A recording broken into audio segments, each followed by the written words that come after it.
Hello, Chance Fuller here from Genius CPR. With summer in full swing, we want to talk about water damage, what it does to your phone, how you can prevent it, and what to do if your phone does get water damage.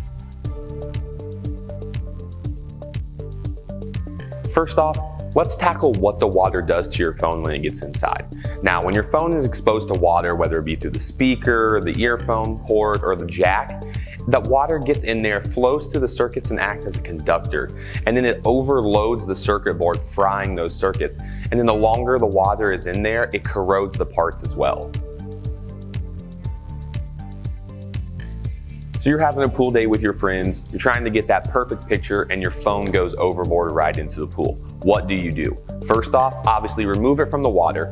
You wipe it clean to make sure there's no debris. You dry it the best you can.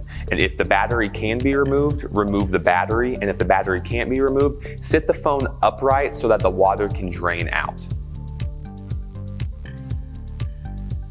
All right, now let's do some don'ts of if your phone gets in water damage. Do not put your phone in their microwave. This was a trend a couple of years ago, and all it's going to do is ruin the phone and ruin the microwave. Do not put your phone in the freezer. Sure, it might freeze the water, but as soon as you remove it, it's going to melt and you're back to square one. Do not put it near a radiator, and do not use a hair dryer to try to dry it out. And the most common thing people do is try to put it in a bag of rice to absorb that moisture. While it is going to absorb some moisture, it's not going to do it quick enough to actually save the phone.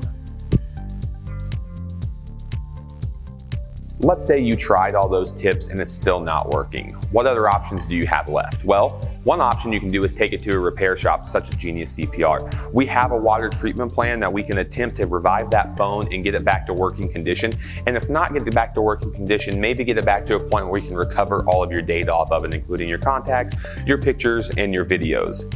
Now, how do you stop water damage? Well, obviously don't put it in water. But there are steps you can take, such as getting a water-resistant case. Now, there is no such thing as waterproof. Water-resistant is the best you're going to get, and it may help you if it takes a quick splash in the puddle or a pool. But overall, just try not to get your phone wet.